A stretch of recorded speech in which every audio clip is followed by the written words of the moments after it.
Hey guys, it's Max Calandrillo. Today I have the one, the only, the amateur standout, undefeated Elijah Lugo. Champ, how are you feeling today? How are you doing? Feeling pretty good. I've been doing all right. Yeah.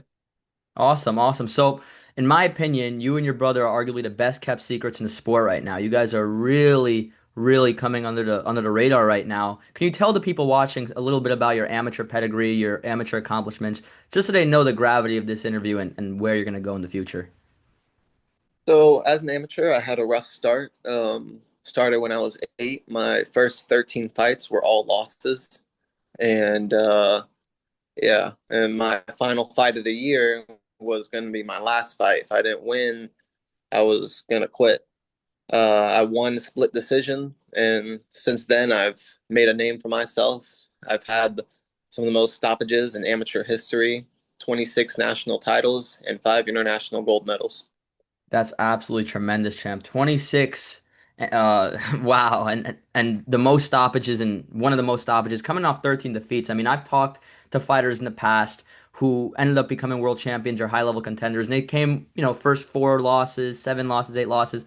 You started 0 and 13. Can you break down that little mental process? I mean, you lose one and another and another. You're 0 and 10, 0 and 11. Where are you thinking, and what's keeping you going? Well, like when you lose so many fights, like it feels different. Like the first couple ones, I lost, but I remember even like as a little kid, like I felt like there was a few that I won. Mm-hmm.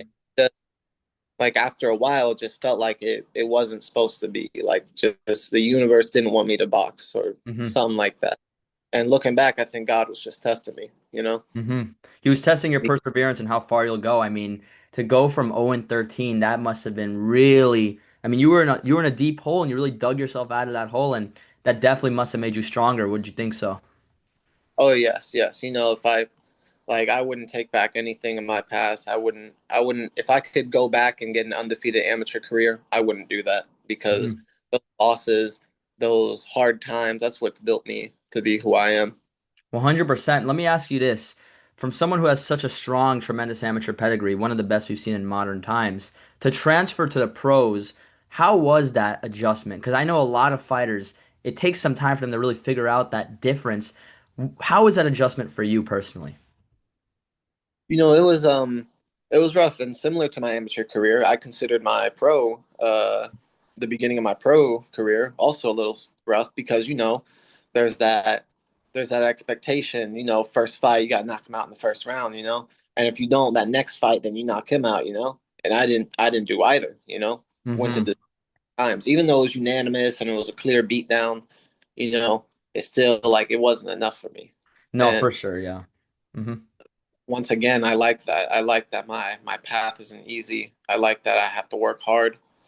And in my last fight, I feel like I finally like adjusted and started understanding the ring more, just the smaller gloves and just 'cause things are different. Things are different. And I think last fight I was able to understand that.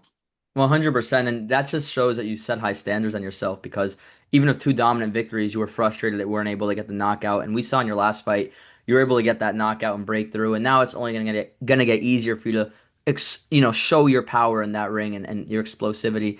You're not the first time I've interviewed a fighter who's very close with his brother and is rising up the ranks of his brother. I interviewed Andrew Maloney a few years back and I asked him, and I want to ask you, how is it having a brother that also fights on a high level when it comes to pushing each other and growing? Oh, it's great. It's great.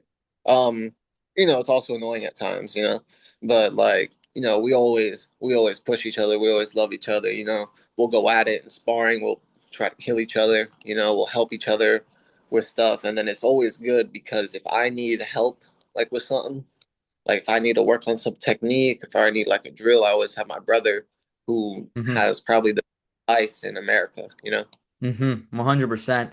So when you were coming up on the amateur pedigree, because I'm still trying to wrap my head around having the perseverance to keep going after that many defeats, there was a point in time where you genuinely were considering quitting boxing, and you were one fight away, one loss away, I should say, of actually quitting the sport. What pushed you in that final fight? Did you really say, I'm going to give it everything? This is my last opportunity? Or you kind of were just like, whatever's meant to be is meant to be? What was your thought process in that 14th fight? To be honest, I can't recall too much, like not gonna lie. I just remember it was a quiet feeling. It was a thought process that I couldn't hear. It was just like Mhm. it's just like this is the last fight of the year. It's just I'm gonna go in. I'm doing my best like I always do. But you know, Ended up we'll going your see. way. Yeah, you know. And the thing was, it's not exactly that I won that felt so good. It it was more or less that the other guy lost, you know. Mm. It was that feeling that form of defeat so many times over and over and over again. I liked the idea that not exactly I won, the other guy lost. I've never heard that And before. It's interesting. people, yeah, people always give me crazy looks when I say it, but like I don't really care about winning too much. Like that's not really my thing. I just really want the other person to lose. Mm. I don't like whether they're fighting for something noble or not. I go in with the sole intention of breaking them down, hurting them, making sure they don't get their titles. And some people say that's disrespectful, but I think it's noble because there are many tournaments that if I wasn't there, some people who didn't need to get a national title would have. For sure, for sure. I mean, I see where you're coming from, especially as someone who felt that sting before. You can relate, so you know what that feeling feels like. And everyone has different things that drive them, and clearly that motive is what's gotten you so far and has given you such a successful run to the top. When it comes to fighting in the amateurs and transitioning to the pros, you're really early on right now. You're 3-0. What's your Yeah. vision for the rest of 2025? And just short term, what are you looking to do before the year completes? So you're already fighting six rounders, which I find very impressive. Yes. I would like to, you know, we're trying to get at least two more fights before the end of the year, but you know, we'll see how that goes. Um, yeah, there's still a few things I need to adjust on. Like one thing that I did in the amateurs that got me a lot of like stoppages is like if I give someone an 8 count and the ref is counting, you know, I go to the neutral corner and as soon as the ref turns their back, like I'll start creeping up, like I'll start walking and Interesting. I'll be right behind them as soon as they're done counting. And the most they'll do is just tell me to step back.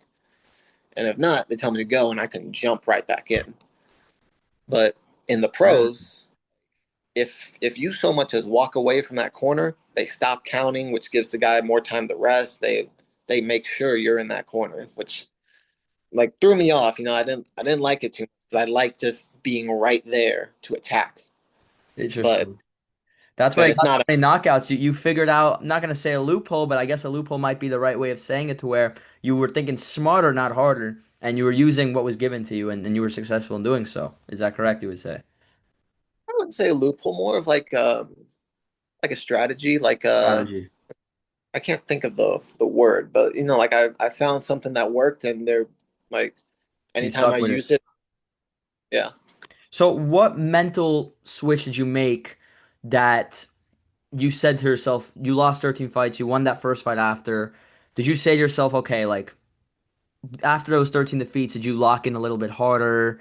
Did you just keep doing what you were doing? It seems to me you kind of just kept doing what you're doing, and with the amount of training and effort you put in naturally, you were able to start getting a bunch of wins. Like, what changed from when you were losing 13 fights compared to when you won over 20 titles? You know what I mean? Like, what difference was there for you? The difference was is that now I know I could win.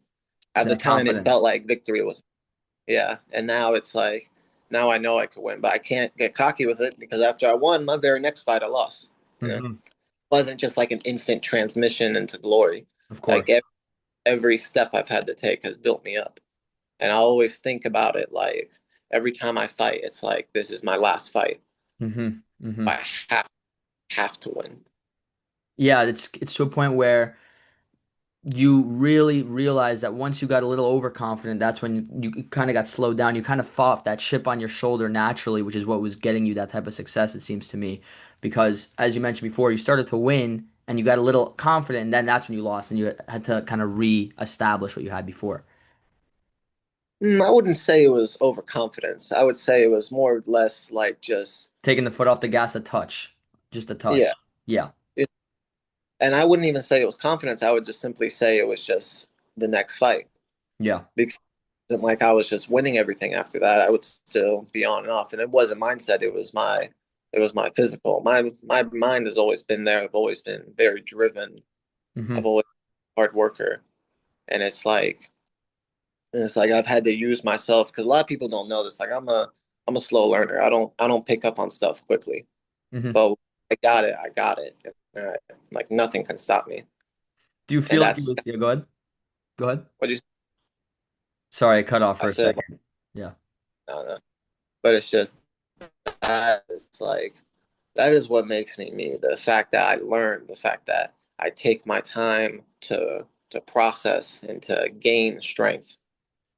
Very interesting. Yeah, I feel like that's definitely some of the ones that go the furthest. Do you strongly believe that it's almost like when talent fails to work hard, hard work beats talent? Because to me, it seems like you started off as a guy who was taking some time to really adjust, but once you worked a certain amount and you really start to figure it out, because to me, it seems like you must have an incredible work ethic if you lose 13 fights and you turn that around. You know what I mean? I feel like, do you feel that that was really what took you over the edge? It wasn't just your natural ability, but it was more actually how hard you worked.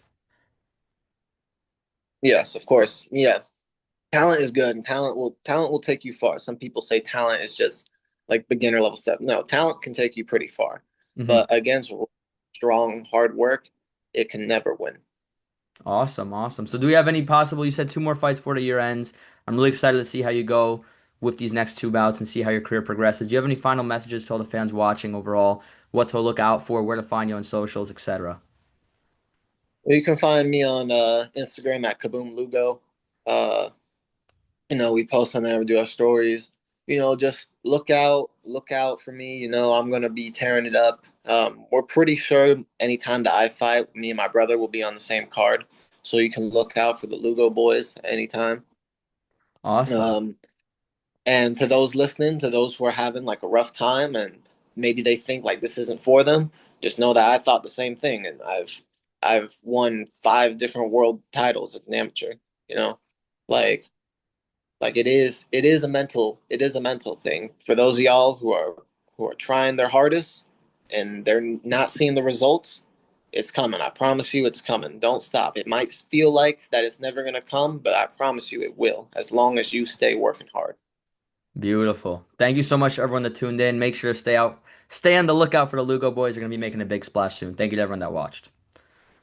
Thank you so